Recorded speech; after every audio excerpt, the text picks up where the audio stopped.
தமிழர் அரசியலில் சம்பந்தனின் கதாபாத்திரம். இறுதியாக எஞ்சியிருந்த முதுபெரும் இலங்கை தமிழ் அரசியல் தலைவரும் கடந்த வாரம் இவ்வுலகிலிருந்து விடைபெற்று விட்டார். கடந்த நூற்றாண்டிலும் இந்த நூற்றாண்டிலுமாக 6 தசாப்தங்களுக்கும் அதிகமான காலமாக தமிழர்களின் அரசியல் உரிமை போராட்டத்திற்கு தன்னை அர்ப்பணித்தவர் ராஜவரோதயம் சம்பந்தன் அவர்கள். அவர் மீதான சகல விமர்சனங்களுக்கும் அப்பால் சிங்கள தலைவர்களினதும் சர்வதேச சமூகத்தினதும் மதிப்பிற்குரியவராக இறுதி வரை சம்பந்தன் விளங்கினார். அந்த வகையில் எளிதில் நிரப்ப முடியாத ஒரு வெற்றிடத்தை அவரது மறைவு ஏற்படுத்தியுள்ளது. அவரது அரசியலை விமர்சிப்பவர்களும் கூட இதை ஏற்றுக்கொள்வார்கள். 1977 ஆண்டு ஜூலை பொதுத் தேர்தலில் தமிழர் ஐக்கிய விடுதலை கூட்டணியின் சார்பாக திருகோணமலை தொகுதியின் பாராளுமன்ற உறுப்பினராக தெரிவான சம்பந்தன் கடந்த நூற்றாண்டின் பிற்பகுதியில் காலஞ்சென்ற தலைவர்களான அமிர்தலிங்கம், சிவசிதம்பரம் ஆகியோருடன் இணைந்து பணியாற்றிய போதிலும் 2001 ஆண்டில் தமிழ் தேசிய கூட்டமைப்பின் தலைவராக வந்த பின்னரே தமிழர்களின் மிதவாத அரசியலின் தலைமைத்துவத்தை ஏற்றுக்கொண்டார். தாங்களே தமிழ் மக்களின் ஏக பிரதிநிதிகள் என்று உரிமை கோரிய விடுதலை புலிகளை ஆதரித்த தமிழ் தேசிய கூட்டமைப்பிடம் 2009 ஆண்டில் உள்நாட்டு போரின் முடிவிற்கு பிறகு தமிழர் அரசியலின் தலைமைத்துவம் இயல்பாகவே வந்து சேர்ந்தது. புதிய சூழ்நிலைகளின் கீழ் தமிழ் மக்களின் உரிமை போராட்டத்தை அடுத்த கட்டத்திற்கு நகர்த்தும் வரலாற்று முக்கியத்துவ கடமை கூட்டமைப்பிற்கு இருந்தது. சம்பந்தன் பல தசாப்த கால அரசியல் வாழ்வை கொண்டிருந்தாலும் கடந்த 15 வருட காலமாக அவரின் தலைமைத்துவத்தின் கீழ் தமிழர் அரசியல் எவ்வாறு முன்னெடுக்கப்பட்டு வந்தது என்பதே அவரின் அரசியல் மரபாக வரலாற்றில் நினைவு கூறப்படும் என்பதில் சந்தேகமில்லை. போரின் முடிவிற்கு பின்னரான காலப்பகுதியில் தமிழர் அரசியலை வழிநடத்துவதில் கூட்டமைப்பு கடைபிடித்து வந்த கொள்கைகளுக்கும் அணுகுமுறைகளுக்குமான முழு பொறுப்பையும் சம்பந்தன் மீது சுமத்திவிட முடியுமா என்பது ஒரு முக்கியமான கேள்வி. விடுதலை புலிகள் இயக்கம் போரில் தோற்கடிக்கப்பட்ட பின்னர் தமிழ் அரசியல் சமுதாயம் படுமோசமாக பலவீனப்பட்டிருந்த சூழ்நிலைகளின் கீழ், அதுவும் குறிப்பாக போர் வெற்றி களிப்பில் குதூகலித்துக் கொண்டிருந்த சிங்கள அரசியல் சமுதாயத்துடனேயே சம்பந்தன் தமிழர் பிரச்சனையை கையாள வேண்டியிருந்தது. ஆனால் அவர் தமிழர்களின் நியாயபூர்வமான அரசியல் அபிலாஷைகளை பொறுத்தவரை அடிப்படை கோரிக்கைகளில் விட்டுக் கொடுப்புகளை செய்யாமல் அரசாங்கங்களுடன் பேச்சுவார்த்தைகளை நடத்தினார். அதேவேளை தமிழ் மக்களின் சமகால நிலையை உணர்ந்தவராக உணர்ச்சி வசமாக ஸ்லோகங்களை உயர்த்தி பிடித்து நடைமுறைக்கு சாத்தியமற்ற அரசியல் பாதையை காட்டுவதற்கு ஒருபோதும் முயன்றதில்லை. தேசிய இனப்பிரச்சினைக்கு நிரந்தரமான அரசியல் தீர்வு சமஷ்டி அடிப்படையிலான ஆட்சி முறையே என்ற நிலைப்பாட்டில் சம்பந்தன் உறுதியாக நின்ற அதேவேளை நிரந்தர தீர்வை நோக்கிய பயணத்தில் இடைக்கால ஏற்பாடாக அரசியல் அமைப்பிற்கான 13வது திருத்தத்தை முழுமையாக நடைமுறைப்படுத்த வேண்டும் என்று அரசாங்கங்களை இடையறாது வலியுறுத்தி வந்தார். சர்வதேச சமூகத்தின் பிரதிநிதிகளுடனான சந்திப்புகளின் போதும் தனது இந்த நிலைப்பாட்டை அவர் தெளிவுபடுத்த தவறியதில்லை. உள்ளக சுயநிர்ணய உரிமையின் அடிப்படையில் தமிழ் மக்களுக்கு அரசியல் தீர்வு வழங்கப்படாவிட்டால் வெளியக சுயநிர்ணய உரிமையின் அடிப்படையில் தீர்வொன்றை கோருவதற்கான உரிமை அவர்களுக்கு இருக்கின்றது என்று கூறுவதையும் சம்பந்தன் வழக்கமாக கொண்டிருந்தார். மரணமடைவதற்கு 2 வாரங்களுக்கு முன்னர் வீரகேசரி வார வெளியீட்டுக்கு வழங்கிய நேர்காணலிலும் அவர் அதை கூறியிருந்தார். அதை எவ்வாறு அடைவது என்பது குறித்து ஏதாவது மூலோபாயம் அவரிடம் இருந்ததா இல்லையா என்பது வேறு விடயம். தேசிய இனப்பிரச்சினைக்கு அரசியல் தீர்வை காணும் விடயத்தில் சம்பந்தன் இந்தியா உட்பட சர்வதேச சமூகத்தின் மீது அளவு கடந்த நம்பிக்கை வைத்திருந்தார். இலங்கை அரசாங்கம் மீது சர்வதேச சமூகம் நெருக்குதலை பிரயோகிக்க வேண்டும் என்பதும் அவரது இடையறாத கோரிக்கையாக இருந்து வந்தது. 1987 ஆண்டு ஜூலை இந்திய இலங்கை சமாதான உடன்படிக்கை காரணமாக இனப்பிரச்சினைக்கு அரசியல் தீர்வை காண்பதில் இந்தியாவிற்கு ஒரு பெரிய கட்டுப்பாடு இருக்கின்றது என்று இந்திய தலைவர்களையும் ராஜதந்திரிகளையும் சந்திக்கும் வேளைகளிலெல்லாம் சம்பந்தன் வலியுறுத்தினார். அதேவேளை சிங்கள மக்களின் ஆதரவு இல்லாமல் அரசியல் தீர்வை காண்பது சாத்தியமில்லை என்பதும் அவரின் உறுதியான நம்பிக்கையாக இருந்தது. அமிர்தலிங்கம் போன்ற தலைவர்களுடன் ஒப்பிடும் போது சிங்கள சமூகத்தின் கடுமையான வெறுப்புக்கு உள்ளாகாத ஒரு மிதவாத தமிழ் தலைவராக சம்பந்தன் இறுதி வரை விளங்கினார். அரசியல் தீர்வை பொறுத்தவரை முஸ்லிம் சமூகத்தின் அபிலாஷைகளுக்கு உரிய இடம் கொடுக்கப்பட வேண்டும் என்பதிலும் அவர் உறுதியாக இருந்தார். தனது காலத்தின் இனப்பிரச்சினைக்கு பயனுறுதியுடைய அரசியல் தீர்வை காண வேண்டும் என்ற எதிர்பார்ப்பும் நம்பிக்கையும் சம்பந்தனுக்கு இருந்திருக்கக்கூடும்.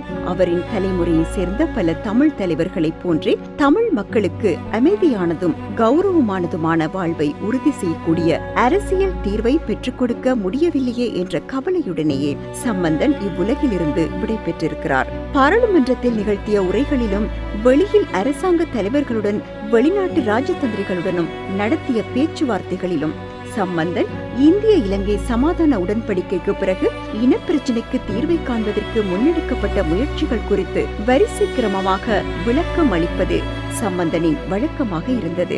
மறைந்த முன்னாள் ஜனாதிபதி ரணசிங்க பிரேமதாசவின் பதவிக்காலத்தில் 1991 ஆண்டில் நியமிக்கப்பட்ட மங்கள முனசிங்க தலைமையிலான தெரிவுக்குழு ஜனாதிபதி சந்திரிகா பண்டாரநாயக்க குமாரதுங்க பதவியில் இருந்தபோது 2000 ஆண்டில் சமர்ப்பிக்கப்பட்ட புதிய அரசியலமைப்பு யோசனைகள் ஜனாதிபதி மஹிந்த ராஜபக்ஷவின் ஆட்சி காலத்தில் நியமிக்கப்பட்ட பேராசிரியர் திஸ்ஸ விதாரண தலைமையிலான சர்வகட்சி பிரதிநிதித்துவ குழுவின் யோசனைகள் மைத்திரிபால சிறிசேன ரணில் விக்ரமசிங்க தலைமையிலான அரசாங்க காலத்தில் முன்னெடுக்கப்பட்ட புதிய அரசியலமைப்பு வரைவு செயல்முறை ஆகியவற்றை சம்பந்தன் தவறாது குறிப்பிடுவார். சமாதான உடன்படிக்கைக்கு பிறகு மாகாண சபைகள் அமைக்கப்பட்ட பின்னரும் கூட அரசாங்கங்கள் அரசியல் தீர்வை நோக்கிய இந்த செயல்முறைகளை முன்னெடுத்ததன் மூலம் 13வது திருத்தம் இனப்பிரச்சினைக்கு உகந்த தீர்வு அல்ல என்பதை ஏற்றுக்கொண்டன என்பதை நிரூபிப்பதே அவரின் நோக்கமாக இருந்தது.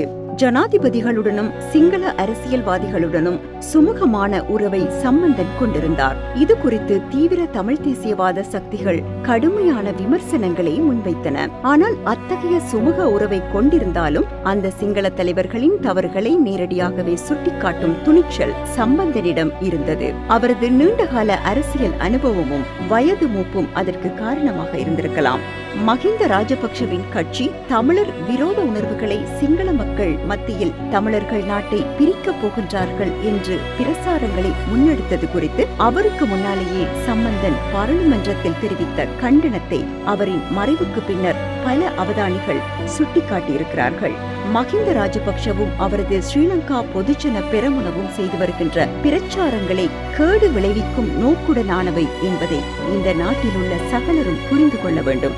இந்த பிரசாரத்தை பொதுஜன பெரமுனவும் நீங்களும் தொடர்ந்து செய்வீர்களேயானால் தமிழீழம் நடவடிக்கைகளினால் அல்ல, உங்களது தாமரை மொட்டில் இருந்துதான் மலரும் என்பதை கூறி வைக்க விரும்புகின்றேன். உங்களது கட்சியின் சின்னமான தாமரை மொட்டு ஈழமாக மலரும். இறுதியில் அதுவே நடக்கும். தவறான பிரசாரங்களை செய்து மலிவான அரசியல் ஆதாயத்தை தேட முயற்சிக்காதீர்கள் என்று சம்பந்தன் சபையில் கூறினார். இந்திய இலங்கை சமாதான உடன்படிக்கை கைச்சாத்திடப்படுவதற்கு முன்னதாக தமிழ் தலைவர்கள் இந்திய தலைவர்களுடன் நடத்திய பேச்சுவார்த்தைகளில் சம்பந்தன் முக்கியத்துவம் வாய்ந்த பங்களிப்பை செய்தார். அமிர்தலிங்கம், சிவசிதம்பரம், சம்பந்தன் ஆகிய மூவரையும் கொண்ட குழுவே அந்த பேச்சுவார்த்தைகளை நடத்தியது. அவர்கள் அன்றைய இந்திய பிரதமர் ராஜீவ் காந்தியுடன் பேச்சுவார்த்தை நடத்திய ஒரு சந்தர்ப்பத்தில் சம்பந்தன் சம்பந்தப்பட்ட சுவாரஸ்யமான சம்பவம் ஒன்றை கடந்த வாரம் சென்னை ஹிந்து ஆங்கில பத்திரிகையில் எழுதிய கட்டுரையில் அதன் கொழும்பு செய்தியாளர் மீரா ஸ்ரீனிவாசன் நினைவுபடுத்தினார். இலங்கையின் வடக்கு கிழக்கு மாகாணங்கள் மொழி ரீதியான நிலத்தொடர்ச்சி இல்லாதவை என்று ராஜீவ் காந்தியின் விசேட தூதுவர் ரமேஷ் பண்டாரியை ஜனாதிபதி ஜே.ஆர். ஜெயவர்தன நம்ப வைத்திருந்தார் என்று 3 தமிழ் தலைவர்களும் அறிந்து கொண்டார்கள். அமிர்தலிங்கம், சிவசிதம்பரம் ஆகியோருடன் சென்னையில் இருந்த சம்பந்தன் பிரதமர் ராஜீவ் காந்தியை சந்தித்து உண்மை நிலையை விளக்க விரும்பினார். திருச்சிக்கு பிரதமர் வரவிருப்பதாகவும் அவர் டில்லி திரும்பும் அதே விமானத்தில் சேர்ந்து பயணம் செய்வது மாத்திரமே அவரை சந்தித்து பேசுவதற்கான ஒரே வழி என்று பிரதமர் அலுவலகம் சம்பந்தனுக்கு அறிவித்தது. 3 தமிழ் தலைவர்களும் இரவோடு இரவாக சென்னையில் இருந்து திருச்சிக்கு ரயிலில் சென்று அங்கிருந்து பிரதமரின் விமானத்தில் பயணம் செய்வதற்கான வாய்ப்பை பெற்றனர். கையில் ஒரு வரைபடத்தை வைத்துக் கொண்டு ராஜீவ் காந்தியுடன் பேசிய சம்பந்தன் வடக்கு கிழக்கு மாகாணங்களுக்கு இடையிலான மொழி ரீதியிலான நிலத்தொடர்ச்சி குறித்து தெளிவாக விளக்கமளித்தார். டில்லியில் விமானத்தில் இருந்து இறங்கிய போது பிரதமருடன் கைகுலுக்கி விடைபெற்ற சம்பந்தன் நான் கூறியவை எல்லாம் முழுவதும் உண்மை என்று கூறினார். சில மாதங்களுக்கு பிறகு இலங்கை ஜனாதிபதியுடன் ராஜீவ் காந்தி கைச்சாத்திட்ட சமாதான உடன்படிக்கையில் வடக்கு கிழக்கு மாகாணங்களின் இணைப்பு முக்கியமான ஏற்பாடாக உள்ளடக்கப்பட்டது. இந்திய பிரதமருடன் சேர்ந்து விமானத்தில் பயணம் செய்தது குறித்து பின்னர் ஒரு சந்தர்ப்பத்தில் நினைவுபடுத்திய சம்பந்தன் வடக்கு கிழக்கு இணைப்பு ஆகாயத்தில் உறுதிப்படுத்தப்பட்டது என்று நகைச்சுவையாக கூறினார்.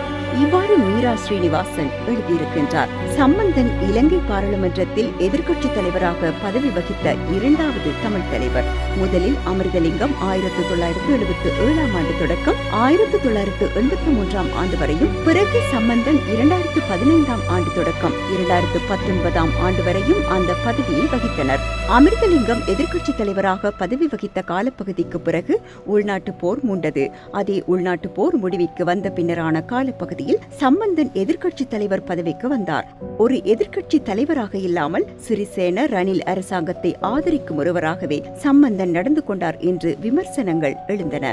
அந்த அரசாங்கம் புதிய அரசியலமைப்பு ஒன்றை வரையும் செயல்முறையை முன்னெடுத்ததால் அதில் ஒத்துழைத்து தேசிய இனப்பிரச்சினைக்கு உச்சபட்ச அதிகார பரவலாக்கம் மூலமாக அரசியல் தீர்வொன்றை காணலாம் என்ற நம்பிக்கையில் சம்பந்தன் அவ்வாறு நடந்து கொண்டிருக்கக்கூடும். ஆனால் இறுதியில் அவருக்கு ஏமாற்றமே மிஞ்சியது. முன்னைய தமிழ் தலைவர்களுக்கு நேர்ந்த அனுபவமே சம்பந்தனுக்கும் ஏற்பட்டது. அவரது தலைமைத்துவம் நடைமுறை சாத்தியமான அரசியல் தீர்வொன்றை காண்பதற்கு சிங்கள தலைவர்களுக்கு சிறந்த வாய்ப்பை வழங்கியது என்று நம்பியவர்கள் பலர். இது இவ்வாறு இருக்க தமிழ் அரசியல் கட்சிகளை ஒற்றுமையாக வைத்திருக்க சம்பந்தன் தவறிவிட்டார் என்பதே தமிழர் அரசியல் அவரின் தலைமைத்துவத்தின் கீழிருந்த கடந்த 2 தசாப்தங்களில் அவரின் செயற்பாடுகள் குறித்து முன்வைக்கப்படும் முக்கியமான விமர்சனமாகும். போர் முடிவுக்கு வந்த பிறகு தமிழ் மக்கள் மத்தியில் கட்டுறுதியான அரசியல் சமுதாயம் ஒன்று இருக்கவில்லை. அடுத்து வந்த சகல தேர்தல்களிலும் தமிழ் தேசிய கூட்டமைப்பிற்கு வாக்களிப்பதை தவிர வடக்கு கிழக்கு தமிழர்களுக்கு வேறு அரசியல் மார்க்கம் இருக்கவில்லை. தமிழர்களின் அரசியல் உரிமை போராட்டத்தை தற்போதைய உள்நாட்டு மற்றும் சர்வதேச அரசியல் சூழ்நிலைகளுக்கு இசைவான முறையில் அடுத்த கட்டத்திற்கு நகர்த்த வேண்டிய வரலாற்று பொறுப்பை கொண்டிருந்த கூட்டமைப்பு சம்பந்தனின் முன்னாலேயே சீர்குலைந்தது. அவரால் குறைந்தபட்சம் தனது இலங்கை தமிழரசு கட்சியை ஏனும் ஐக்கியமான ஒரு அரசியல் சக்தியாக வைத்திருக்கவும் முடியாமல் போய்விட்டது. இன்று தமிழர் அரசியல் சமுதாயம் சிதறுண்டு கிடக்கின்றது. பல கட்சிகள், பல தலைவர்கள், முன் எப்போதும் இல்லாத வகையில் தமிழ் அரசியல் கட்சிகள் மத்தியில் ஒற்றுமையாக அவசியமாக இருக்க வேண்டிய நேரத்தில் அவர்கள் இயன்றவரை பிரிந்து நின்று செயற்படுவதிலேயே முனைப்பு காட்டுகிறார்கள். இந்த துரதிருஷ்டவசமான நிலைமை குறித்து சம்பந்தன் கவலையடைந்த ஒரு மனிதனாகவே இறுதி மூச்சை விட்டிருக்கக்கூடும். மூத்த பத்திரிகையாளர் வீரசக்தி தனபாலசிங்கம் எழுதி ஈழநாடு மற்றும் அரங்கம் இணையதளத்தில் பிரசுரமாகிய கட்டுரை இது.